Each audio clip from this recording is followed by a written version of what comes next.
Hello everyone, and welcome to Vectorial. I'm so excited to kick off a brand new series where every single day we'll be learning something new in Adobe Illustrator. This series is perfect for beginners who are just starting their journey in vector design, and together we'll be building up your skills step by step. In today's very first video, I'll show you how to create an avocado vector in the simplest and easiest way possible. It's a fun and beginner-friendly project that will help you get comfortable with the basics while also creating something really cool.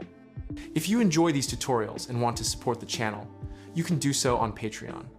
Your support means a lot and helps me keep creating daily content like this. The link is in the description below.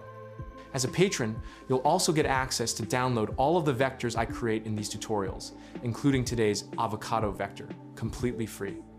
And for anyone else, I'll also leave a link in the description where you can purchase the vectors if you'd like to use them in your own projects. Thank you so much for being here on this journey with me.